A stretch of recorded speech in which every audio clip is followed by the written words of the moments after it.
Shoutout nga pala kay Jerome Pajares, bumili ng sapatos at maraming salamat sa iyo kaibigan.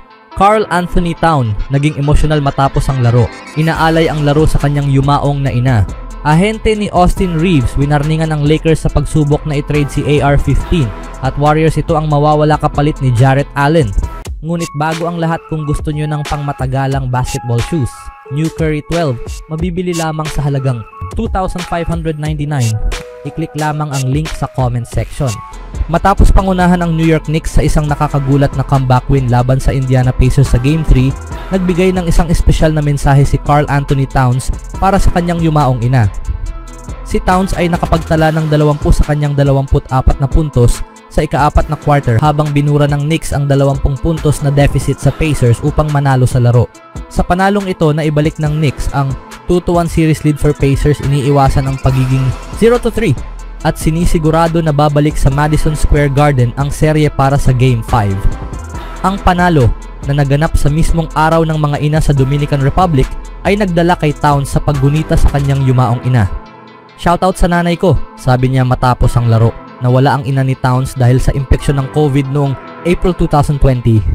Isa sa 8 kamag-anak na nawala niya dahil sa pandemya. Noong sumunod na taon matapos ang pagpanaw ng kanyang ina, sinabi ni Towns na binago nito ang kanyang pagkatao bilang isang lalaki.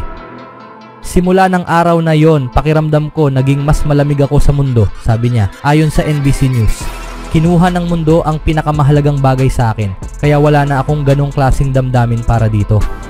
Dagdag pa ni Towns, ang pagkawala ng kanyang ina ay naglagay sa perspektiba ang kanyang karera at lahat ng kanyang basketball achievements. Wala na akong hinahanap pa. Hindi ko na hinahanap ang mga awards, ang mga pagkilalang yan. Wala nang halaga ang mga yon, ani ni Towns. Ang mahalaga lang sa akin ay ang nanay ko. Siya ang dahilan kung bakit naging espesyal ang lahat ng alaala. Siya ang sumisigaw at nagwawala sa draft day kaya naging masaya yon. Siya ang dahilan kung bakit naging espesyal ang graduation ko. Dahil sa kanya naging makabuluhan ang mga kaarawan ko. Anong masasabi nyo dito mga kaibigan? Sa sumunod na balita naman, nagbigay ng babala ang ahente ni Austin Reaves sa mga tagahanga at sa organisasyon ng Lakers kaugnay ng mga lumalabas na chismis tungkol sa kanyang kinabukasan. Ang kinabukasan ni Austin Reaves ay isa sa mga pangunahing paksa para sa Los Angeles Lakers. Maaring hindi na magtagal si Reaves sa Tinseltown. Malaki ang naging papel ni Reaves para sa Lakers ngayong season, nagsilbi siyang ikatlong option ng koponan. Gayunman, tila hindi naging maganda ang kanyang performance sa playoffs, kaya't inulan siya ng kritisismo mula sa maraming tao. Pero hindi rin maikakaila kung gaano kahusay ang ipinakita ni Reaves. Ngayon, papasok siya sa kanyang huling season at may malaking desisyong kailangang gawin para sa kanyang hinaharap.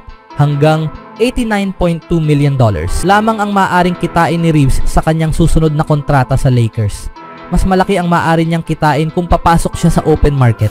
Ngunit maaaring dahil dito ay mapilitan ng Lakers na isaalang-alang ang pag-trade kay Reaves. Nagbigay ng mensahe ang ahente ni Austin Reaves ngayon. Sa pamamagitan ng X, former Twitter, naglabas ng tila warning ang ahente ni Reaves na si Aaron Riley para sa Lakers dahil sa isyong itinitrade umano siya.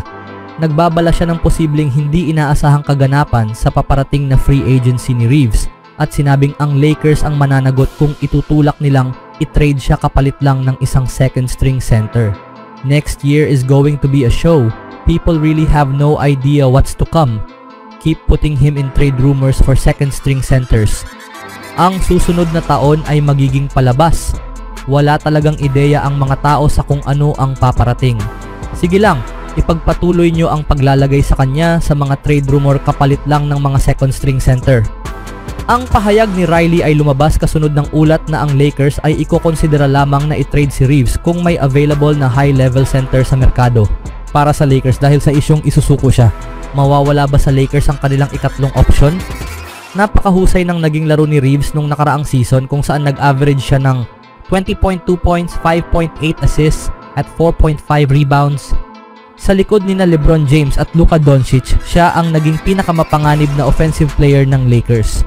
Kung mawawala si Reaves, ito ay magiging malaking kawalan para sa koponan, lalo na't plano nilang buuin muli ang team sa paligid ni Luka Doncic.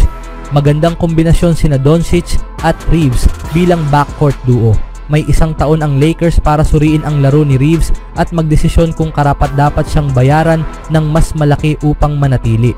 Kailangan gumawa ng hakbang ang front office para magbukas ng cap space upang mapirmahan muli si Reeves. Ngunit maaaring patunayan ni Reeves na sulit ang kanilang oras at pera. Anong masasabi nyo dito mga kaibigan? Sa ibang balita naman, ang kakulangan sa sukat ay isang lehitimong issue para sa Golden State Warriors. Sa loob ng maraming taon, umasa ang koponan ni Steve Kerr sa bilis at kasanayan upang maitago ang kakulangan nila sa rim protection. Ngunit habang tumatanda na ang kanilang roster, nagiging malinaw na ang pangangailangan para sa isang talentadong big man.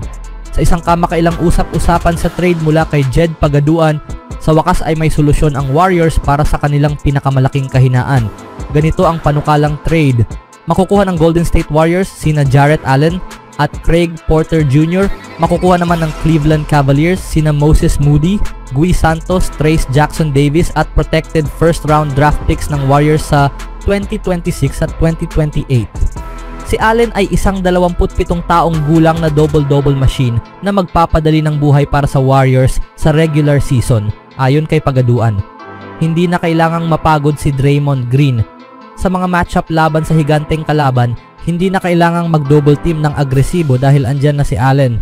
Masakit man na i-trade sina Moody, Jackson-Davis at Santos na pawang mga bata, ganito talaga ang kapalit ng isang perennial double-double threat na kayang baguhin ang laro sa ilalim ng basket para sa Warriors.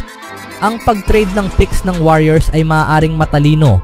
Sa ilalim ng pamumuno ni Steve Kerr, bihira ng pahalagahan ng Warriors ang talent development. Palaging malinaw ang layunin ni Kerr, makipagkompetensya para sa kampyonato. Dahil dito, hirap ang mga batang manlalaro na magkaroon ng regular na playing time. Sina Jonathan Kuminga at Moody ay mga halimbawa nito. Kaya't lohikal lamang na isama sa trade ang dalawang draft pick sa malapit na hinaharap. Malamang na ipaparada lang ni Kerr ang mga batang iyon sa bench.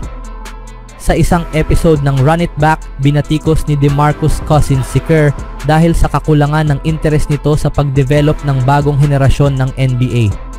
Hindi lang talaga niya kayang pangasiwaan ang batang talento, sabi ni Cousins. Hindi siya nagde-develop ng mga batang manlalaro. Isa lang ang nakita nating na-develop niya si Jordan Poole at pinakawalan pa siya ng Warriors. Sa pag-trade ng dalawang future picks para kay Allen, tataas ang championship ceiling ng Warriors habang patuloy nilang isinusugal ang lahat para sa isa pang pagsabak sa titulo.